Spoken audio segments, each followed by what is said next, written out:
Serious, attempted murder victims of Reddit. Have you ever gotten over it? How has it affected your life? My father tried to kill me when I was a kid, and about 15 years later I was robbed at gunpoint twice. Working as a manager of a retail store, I'm hyper vigilant and paranoid of most strangers when I'm by myself, but otherwise incredibly grateful to be alive. I don't ever put myself in compromising situations, and I rarely take any type of risks. I think the biggest impact it had was it motivated me to get out of the ghetto situations my family was used to and I was probably destined for. I put myself through college after that, and now I'd consider myself middle class and invisible, no longer a target.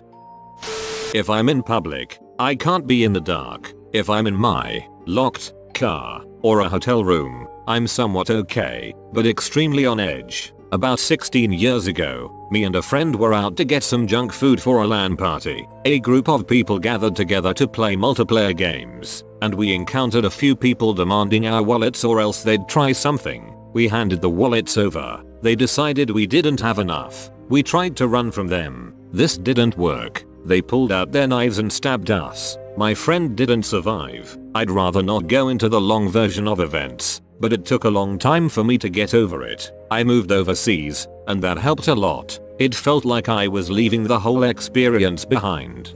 Holy crap. Freaking people, man. Killing someone because he didn't have enough money to rob. I'm so sorry for both you and your friend.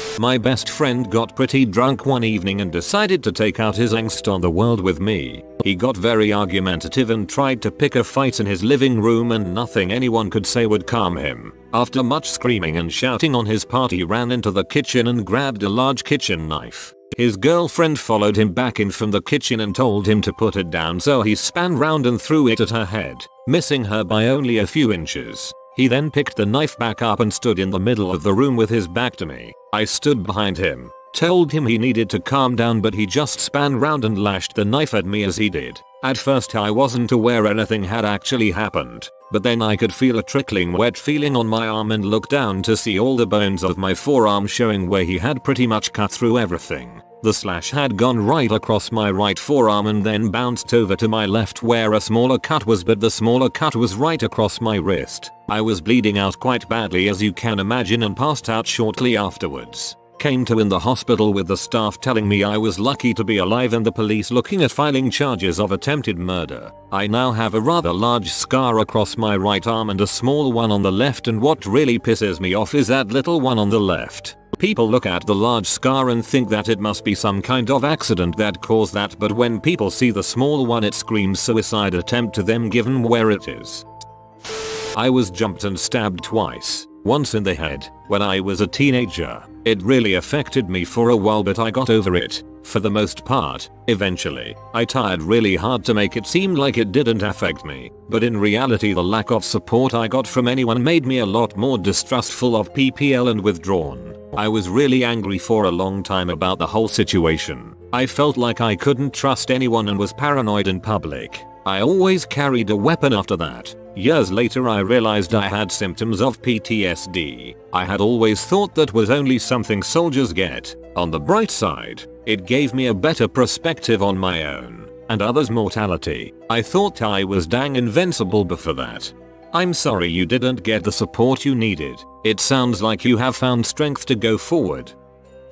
I like to think I do, but I don't think I'll ever really get over it. Something that would seem so simple, like thinking, wow, if that thing didn't happen I would be dead long ago, is hard to get over with. What happened to me was pretty simple, honestly. This happened while I was in high school. I was heading to the bus stop with a buddy, and we usually took this really shady alley that led to some equally shady stairs that went straight to the nearest bus stop. Basically the most stupid shortcut we could pick. So, this one day these stairs that led to the bus stop were, well, occupied. There was like 12 people, men and women, drinking, smoking pot, and being loud. We looked at each other, my buddy shrugged, and kept going. I was incredibly scared, but I followed him. Somehow these people didn't even mind us. We were just squeezing through when, suddenly, one of the guys, stoned as heck, grabs my ass for no reason. I shove him off and tell him to frick himself, and surely, next thing I know, this other dude I didn't even see shoved me back. I shove him off too. and in like a fraction of a second, I'm at gunpoint to the back of my head. For some reason I thought the best thing to do would be to, again, shove him away from me, but he pulled the trigger just as I did. So, I don't know if he didn't load his gun, or didn't have any ammo with him to begin with. All I could hear was 2 clicks, and nothing happened. I kind of avoided him again, only to get hit in the head with something and start bleeding as I've never bled before. Sure, it wasn't that big of a deal, I just had to get my head stitched and whatevs, but whenever I think that if he had actually loaded that dang gun in the first place, I would be dead long ago. It's immensely scary to think about it. I was so close to getting murdered for something so stupid, and I lucked out and just got a fountain of blood on my head. Silver linings, you know? I was held up with a gun to my head for over an hour. It's been 2 years and I still freeze in fear at the thought of it. To the man who made me reevaluate life and death, frick you and thank you. You are the reason I can't sleep at night, yet you are also the reason I've decided to major in traumatology and grievance counseling. I win, mother. My best friend's older brother committed suicide on New Year's Day and tried to take me with him. I was waiting for my parents to pick me up and my friend had left with his parents to go snowboarding. I was young and naive and let him get me in a vulnerable situation by saying he wanted to take pictures for our photography class. We were in the same class and had an abstract photo project. He put duct tape on my hands and left the room saying he was going to get his camera. I felt like something was wrong luckily and started loosening the duct tape on my hands. This probably saved my life. Instead of coming back with a camera, he came back with a razor blade and a gun. He set the blade on the table and held the gun to my head and screamed over and over that he was going to fricking kill me. I remember him saying, "I am going to kill you, do you understand?" I was able to free my hands and quickly grabbed the gun and turned it away from me. He still had a hold of it and we wrestled for a bit. He kept saying that he was just kidding and to let him have the fun. We struggled more than when we had moved to the top of the stairs the gun went off. I think that gave me the adrenaline jolt I needed and I yanked the pistol from his hands and fell down the stairs and out the front door. I will always regret this next part and wonder what would have happened if I hadn't fell, but I slipped and fell on the snowy walkway and dropped the gun.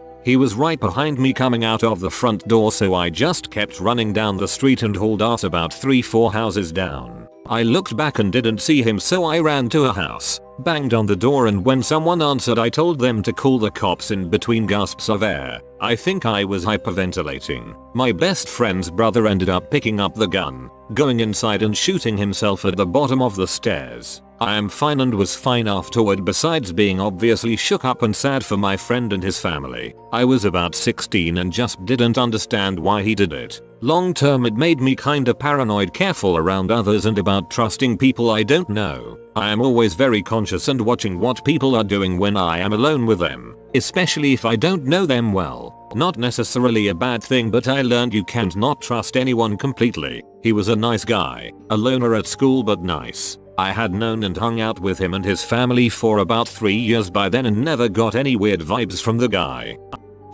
Number. I haven't gotten over it. This isn't the first life-threatening situation I was in, but this is the only attempted murder where it was premeditated. To this day I have trouble trusting people in my home, and trouble falling asleep in any setting that isn't my own bed, where I feel safe. A friend tried to kill me with a knife. We were both experienced martial artists, and he got a knife while I was sleeping. He made a lot of noise in the kitchen and it woke me up. He came to my room and I was sitting up in my bed already, completely oblivious. He lunged at me and he nicked my chest, but eventually he lost and was in the hospital with a broken rib. He did this because I got with a girl I liked. I introduced him to her at some point, and he got upset when later on we started dating. A year later, after the longest time being bros, he tried to fricking kill me. This, along with other things, has attributed to some horrible PTSD. So, no, not over it.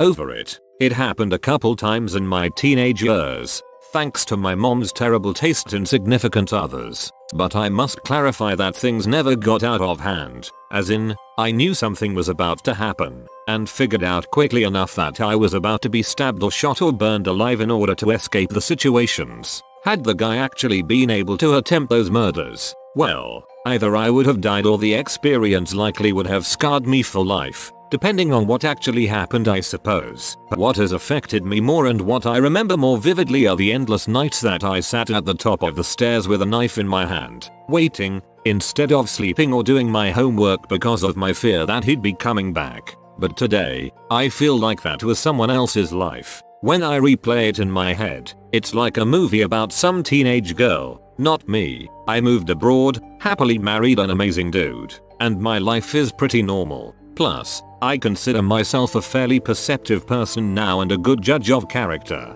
I can usually figure out rather quickly whether or not someone has ill intentions. I spent most of my childhood on edge and desperately reading the body language and faces of people around me because I was constantly surrounded by volatile people. It's a shame you can't put that on a resume. I don't know if this counts as attempted murder, but when I was in high school I was almost killed when a suitor of my then girlfriend plus 7 of his friends brutally clubbed and punched me to near death after our end of class party as I was walking home with 2 of my friends. I still feel the 7 stitches under my lips that was required to fix it. I also broke a bone near my scapula because I was hit multiple times with baseball bats. Even the doctors were surprised that I survived that incident because most of the hits were in my head and back. Thanks for the 40-ish guy that stopped them immediately when he walked past the park where I was ganged up. My 2 friends, being the pussies they are, just watched me get beaten to almost death. I don't blame them though, considering the number of kids with those bats would probably kill us 3 if no one will stop them. I didn't actually know about the guy who has been hitting on my ex for about 1 month until after the incident, but he's a freaking gang leader in our town and he's too desperate for my ex. As far as I know those 8 kids, grown up guys, are still in the juvie.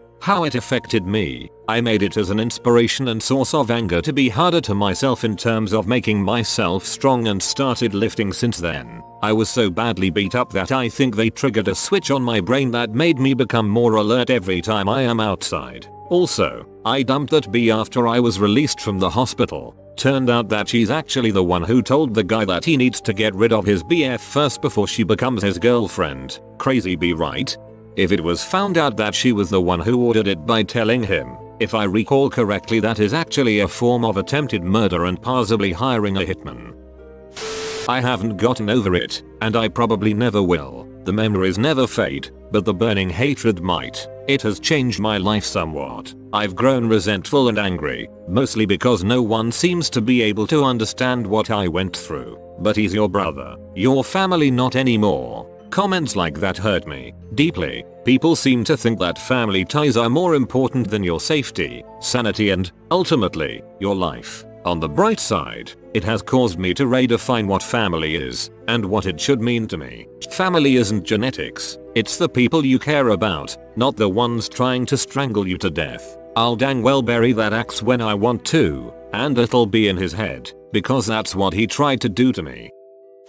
You have been visited by the money cat, like for good luck and fortune. If you are new to the channel, you can subscribe. I publish new videos every day. Until then, check out another video, or don't. Either way, have a great day you magnificent people.